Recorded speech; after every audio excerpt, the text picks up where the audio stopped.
আসসালামু আলাইকুম। আপনারা এরই মধ্যে জানেন যে লন্ডনে জনাব তারেক রহমান এবং জনাব ডক্টর মোহাম্মদ ইউনূস তাদের মধ্যে একটি বৈঠক হয়েছে এবং সেই বৈঠকের বেশ কিছু কথাবার্তাও মিশ্রিত সত্য মিথ্যার সংমিশ্রণে বিভিন্ন খবরও আপনারা জেনেছেন। সত্য মিথ্যা বললাম এই কারণে যে আমি কিছু গণমাধ্যমেও কিছু খবর দেখেছি, যে খবরগুলোর ভেতরেও আসলে সেখানে বাস্তবে যা ঘটেছিল তার অনেক কিছুই কিছু জায়গায় নেই আসল তথ্যটা, আবার কিছু জায়গায় অতিরিক্ত অনেক কিছু যুক্ত করা হয়েছে যে ঘটনাগুলো সেখানে আদৌ ঘটে নাই। আপনাদেরকে আগেই আমার ঠিক আগের ভিডিওটাতে আপনাদের জানানো হয়েছিল যে ডক্টর মোহাম্মদ ইউনূস এবং তারেক রহমানের যেই বৈঠকটি, এই বৈঠকটিতে আসলে অনেকেই ক্রেডিট নেবার চেষ্টা করেছেন ওনার মাধ্যমে আসলে ডক্টর মোহাম্মদ ইউনূসের বৈঠকটা ডক্টর মোহাম্মদ ইউনূস নিজে চেয়েছেন এবং তারেক রহমানকে সেই প্রপোজাল দেওয়া হয়েছে। যথাযথ মাধ্যমে প্রপোজাল দেওয়ার পরে তারেক রহমান সেটাতে সম্মতি জানিয়েছেন, যে কারণে এই বৈঠকটা হয়েছে। এখানে কেউ তারেক রহমান বৈঠক করতে চান নাই, ডক্টর মোহাম্মদ ইউনূস প্রপোজাল দিতে চান নাই, আরেকজন এটা করে দিয়েছেন, এরকম বিশেষ করে দুইজনের নাম না বললেই না, ডক্টর আসিফ নজরুল এবং জনাব মনির হায়দার। তো এনাদের চরিত্র সে আগে থেকেই আপনাদের একটা বিষয় জানায় রাখি যে এরা হচ্ছে দ্বিমুখী সাপ। আপনি মনির হায়দারের কথা যদি বলি, মনির হায়দারকে জিজ্ঞেস করেন, আমাদের যখন পাসপোর্ট নেওয়ার জন্য এই অফিসে ঢুকতে দেয় না, তখন মনির হায়দার এই করোনার মধ্যেও মনির হায়দার 2020 সাল থেকে 2024 সালের মধ্যে টোটাল 3বার, আমার জানা মতে টোটাল 3বার তিনি বাংলাদেশে গিয়েছেন। এর মধ্যে একবারের বিষয়টা আমি জানার পরে আমি আর কনক ভাই ওনার সাথে দেখা হলো, তো জিজ্ঞেস করলাম যে ভাই দেশে গিয়েছিলেন শুনলাম। বলছে তা আমরা বললাম যে আপনি গেলেন কিভাবে, সমস্যা হয়নি কোনো? সে আমাদেরকে জবাব দিল যে তিনি নাকি মাস্ক পরেছিলেন, তো মাস্ক পরে থাকার কারণে তাকে এয়ারপোর্টে চিনতে পারে নাই।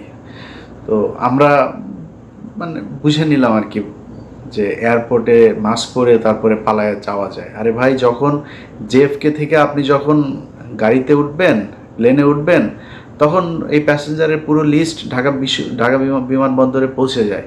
তারা তো তখন দেখে কে কে আসছে। আমি ইলিয়াস যদি যাই, আমি কনক স্যার যদি যাই, তো সাথে সাথে লোকজন নিয়ে হাজিরায় ধরার জন্য আসো, ডিজিএফআই, এনএসআই, এসবিডিবি, সিআইডি, পুলিশ যা যা আছে সব এসে হাজির হয়ে যাবে ধরার জন্য। উনি মাস্ক পরে চলে গিয়েছেন। তো মনির হায়দার একজন ডিজিএফআইয়ের খুবই প্রশিক্ষণপ্রাপ্ত এবং খুব সুদীর্ঘকালীন ধরে তিনি ডিজিএফআইয়ের সোর্স হিসাবে কাজ করেন। তো ধরেন আমার দেশের গোয়েন্দা সংস্থা, আমরা ডিজিএফআই মানি একটা নেগেটিভ একটা ন্যারেটিভ আমাদের চোখের সামনে ভাসে। এর কারণ হচ্ছে তারা দেশের বিরুদ্ধে কাজ করে। তাদের কাজ হলো ভারতীয় গোয়েন্দা সংস্থা ভারতের কোনো আমাদের দেশে করে কিনা, তারা ভারতের বিরুদ্ধে কে কাজ করে তাদেরকে ধরে নিয়ে তারা গুম করে। এটা হচ্ছে আমাদের ডিজিএফআই এই কাজ করে, যে কারণে জিনিসটাই নেগেটিভ। তো মনির হায়দারের সাথে আমার ব্যক্তিগত কোনো সমস্যা নাই। মনির ভাই আমাকে খুব স্নেহ করেন, উনি আমার সিনিয়র ভাই। এখানে আমাদের মাঝে মধ্যে ওনার সাথে দেখাও হইতো, একসাথে চা খেয়েছি, দাঁড়িয়ে আড্ডা দিয়েছি। কিন্তু ওনার প্রতি আমার ক্ষোভটা সেদিন থেকে শুরু হইল, এখানকার কর্নেল যে মুস্তাফিজ সাহেব আছেন, উনি একদিন এক ভিডিওতে বিষয়টা বললেন যে মনির হায়দার আমাকে এবং কনক সারোয়ার দুইজনকে সরকারের বিরুদ্ধে যেন আমরা কথা না বলি, অর্থাৎ আওয়ামী লীগ সরকারের সময়, এই জন্য ওনাকে দায়িত্ব দিয়েছে ডিজিএফআই।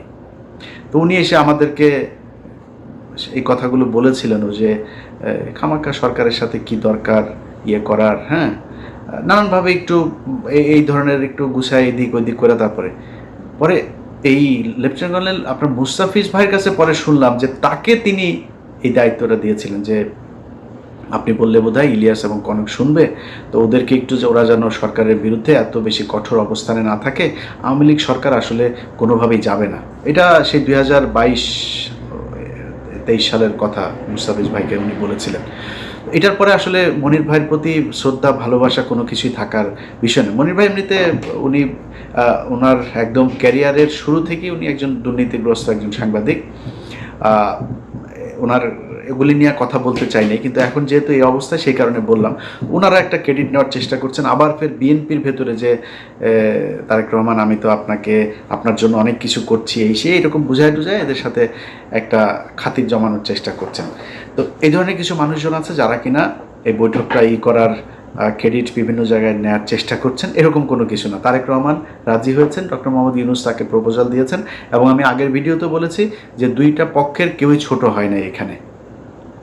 আমার এরকম একটা বৈঠক হওয়া দরকার ছিল। বৈঠকের ছোটোখাটো কিছু বিষয় আপনাদেরকে জানাবো, তার আগে মূল জিনিসটা আপনাদেরকে জানিয়ে দেই। সেটা হচ্ছে এই বৈঠকটা অত্যন্ত ফলপ্রসূ, এবং আমরা এতদিন ধরে আসলে যা চাচ্ছিলাম সেইটাই এই বৈঠকের মধ্য দিয়ে ঘটেছে। এর মধ্যে একটা জিনিস হয়েছে সেটা হচ্ছে যে নির্বাচনের যে তারিখ ডক্টর মোহাম্মদ ইউনূস গেল কয়েকদিন আগে বলেছিলেন যে এপ্রিলে নির্বাচন হবে, সেই জায়গা থেকে সরকার সরে এসেছেন, এবং যেটা হয়েছেন সেটা হচ্ছে ফেব্রুয়ারির, আমি যদি নাকি একদম ডেট বলতে বলেন তাহলে ফেব্রুয়ারির 12 তারিখে আমাদের পরবর্তী নির্বাচন হবে। 12 তারিখ কেন? সেটা হচ্ছে যে কোনোভাবেই রমজানের আগে চেয়েছিল তারেক রহমানের পক্ষ থেকে নির্বাচন, এবং যেহেতু রোজা শুরু হচ্ছে ফেব্রুয়ারির মাঝামাঝিতে 16 অথবা 15 তারিখ, তার আগে 15 তারিখ এর আগে একটা বিতর্কিত নির্বাচন হয়েছিল, যে কারণে ওই তারিখটাকে করা হয়নি। তার আগে আবার শুক্রবার শনিবার এরকম কিছু বিষয় আছে। তো 12 তারিখ সম্ভাব্য তারিখ এখন পর্যন্ত আমার কাছে থাকা যে তথ্য সেটা। তো এই বৈঠকের এটা হচ্ছে মূল যে জিনিস। তো এইটার পরে যে কেউ যে কাউকে জোর করে বলেছে যে, বা ডক্টর ইউনূস বলেছে না আমরা ফেব্রুয়ারিতে করব না, মার্চে নিয়ে যাব, এরকম কোনো কিছু হয়নি। ওনারা এটা বলেছেন, উনি বলেছেন ঠিক আছে কোনো সমস্যা নেই, নির্বাচন এইভাবেই হবে। এখন এত ফলপ্রসূ একটা কেন হইল, এটার কিন্তু কিছু কারণ আছে। এই বৈঠক করানোতে কারোর ক্রেডিট না থাকলেও বৈঠকটা যে ভালোভাবে হয়েছে এটার কিছু ক্রেডিট কিছু মানুষের আছে। সেটা হচ্ছে কিছু মানুষকে এই বৈঠকে না রাখাটাই হচ্ছে সেই ক্রেডিট। এখানে যদি সালাউদ্দিন থাকতো তাহলে প্রথমেই মনে করেন যে ডক্টর ইউনূসের সাথে তারেক রহমানের গ্যাঞ্জাম বাঁধানোর জন্য যত কোশ্চেন সেটা সে করতো। এখানে যদি আমির খসরু মাহমুদ চৌধুরী থাকতো, এখানেও একটা গ্যাঞ্জাম বাঁধাইতো। গণমাধ্যমে এসছে, এখানে ছিলেন আপনার আমির খসরু মাহমুদ চৌধুরী, তারপরে জনাব খলিলুর রহমান, এরপরে হচ্ছে শফিকুল আলম, আরও বোধহয়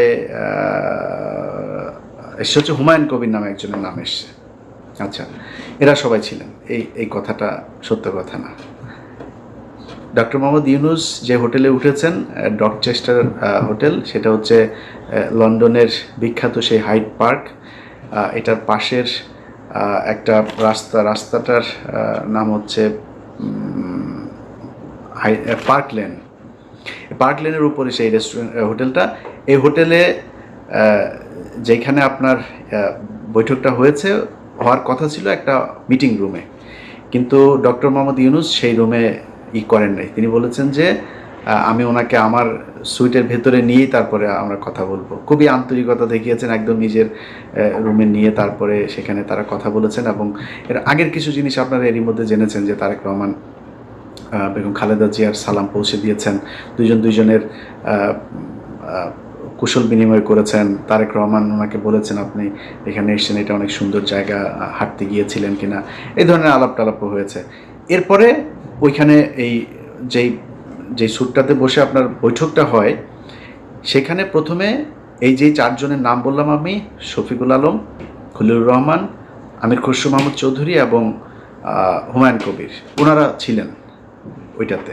এটা সত্যি কথা, ওনারা ছিলেন। এবং ওনাদেরকে ঠিক 10 থেকে 15 মিনিটের মাথায় ওনাদেরকে চলে যেতে বলা হয়, এবং ওনারা চলে যান। চলে যাওয়ার পরে 1 ঘন্টা 15 মিনিট জনাব তারেক রহমান এবং ডক্টর ইউনূস একটা বৈঠক করেছেন। সেখানে কেউ ছিল না, একজন মানুষও ছিল না। এটা যেসব গণমাধ্যমে বলার চেষ্টা করা হচ্ছে, এটা কিছু কারণ আছে বলার। ধরেন আমির খসরু মাহমুদ চৌধুরী এখন বোঝানোর চেষ্টা করবেন যে তাকে তারেক রহমান পাশে নিয়ে বসে তারপর ইউনূসের সাথে বৈঠক করেছেন, এটা একটা ব্যাপার। আরও কিছু জায়গায় ওই না জেনে তারপরে এই খবরগুলো ছড়ানো হয়েছে, এরকম কোনো কিছু ঘটে নাই। তো তো যাই হোক, আমার কথা হচ্ছে যে যেইভাবেই হোক, এই যে দুইজন মানুষ আপনার শুক্রবার লন্ডন সময় সকাল 9টা থেকে যে বৈঠকটা তারা করেছে, সেই বৈঠকের মধ্যে আমরা বাংলাদেশের মানুষ যা চেয়েছি সেটা হয়েছে। এটাই হচ্ছে সবচাইতে বড় বিষয়। আমরা এটাই চেয়েছি। এখানে কে কিভাবে কি বললো না বললো, আমার মনে হয় এগুলো করেও আবার এই তারেক রহমান এবং ডক্টর ইউনূসের মধ্যে একটা দ্বন্দ্ব তৈরি করার এই কৌশল অবলম্বন করে আমার মনে হয় লাভ হবে না। অতএব আমরা বিএনপি এবং ডক্টর মোহাম্মদ ইউনূসের দুইজনের মধ্যবর্তী একটা জায়গায় নির্বাচনের জন্য দেশবাসী প্রস্তুতি নেই। যারা নির্বাচন করবেন তারা প্রস্তুতি নেই। আমরা যারা ভোটার আছি আশা করি ইনশাল্লাহ এবারের ভোট নিজে উপস্থিত থেকে ভোট কেন্দ্রে গিয়ে তারপরে জীবনের প্রথম ভোট দেওয়ার সুযোগ পাচ্ছি। আমি আমার এর আগে যেই নির্বাচন, আমি 2002 সালের এসএসসি পরীক্ষার্থী, 2004 সালের এইচএসসি পরীক্ষার্থী। তো আমি ভোট দেওয়ার এর আগে আর সময় সুযোগ পাই নাই। একটা ভোট পেয়েছিলাম, 111 সরকারের সময় ভোটটা পেয়েছিলাম। তো ওইবার আমি ভোট দিতে যাই নাই। এবার ভোট দেবো ইনশাল্লাহ। আপনারা দোয়া করেন যাতে বাংলাদেশের মানুষের পছন্দের কেউ এবার বাংলাদেশের শাসন ক্ষমতায় আসেন। এবং এতদিন ধরে এই যে নির্বাচন এবং সংস্কার নিয়ে যে ধরনের চলছিল, আমার মনে হয় ফেব্রুয়ারি এটা খুব কম সময় না। এদিকে 6 মাস, ওইদিকে প্রায় 2 মাস, 8 মাস থেকে যদি আপনি তফসিল ঘোষণার ওই 3 মাস বাদও দেন, তারপরেও ধরেন আমাদের এদিকে 5 মাস অনেক সময়, অনেক কিছু করা যায়। এদিকে 10 মাস অলরেডি তাদের অনেক কাজ করাও আছে। সো এই যে 10 মাস আর 5 মাস 15 মাসের মধ্যে যে কাজগুলো প্রয়োজন, এবং আমি এখনও আমার খুবই এটা মানে চাওয়া থাকবে বর্তমান সরকারের কাছে যে নির্বাচনটা কিভাবে হবে, 5 বছর পরের সরকার কিভাবে আবার ক্ষমতা হস্তান্তর করবে, কাদের কাছে করবে, সেটা কি দলীয় সরকার থাকবে নাকি আগের মতো তত্ত্বাবধায়ক সরকার আসবে, তত্ত্বাবধায়ক বা এরকম আলাদা কোনো সরকার ব্যবস্থা হইলে সেটা কি ব্যবস্থা হবে, এরকম একটা একদম সুনির্দিষ্ট সবার সম্মতিতে, সবার ঐক্যমত্যের ভিত্তিতে একটা নিয়ম যেন করে নিয়ে যায়। আমি ওই অনেক মানুষই নির্বাচনের কথা বললো গালাগালি করে, আবার সংস্কারের কথা বললো কিছু মানুষ গালাগালি করে। ভাই, আমি মাঝামাঝি আছি। আমি চাই একটা সংস্কার হোক এই জায়গায়, তবে নির্বাচনটা ফেব্রুয়ারিতে হোক সেটাও আমি চাই। অতএব এই দুইটা মিলিয়ে একটা ভালো পরিস্থিতি তৈরি হবে। বাংলাদেশের ইতিহাসের সবচাইতে সুন্দর গ্রহণযোগ্য একটা নির্বাচন হবে এবং বাংলাদেশের ইতিহাসের সবচাইতে সুন্দর একটা রাষ্ট্র পরিচালনার জন্য সুন্দর একজন মানুষকে আমরা এবার এই 2026 সালের নির্বাচনে পাবো। এটাই বিশ্বাস করি, ভরসা রাখি। আল্লাহ যেন আমাদের সবার এই ইচ্ছা পূরণ করেন। ভালো থাকবেন। আল্লাহ।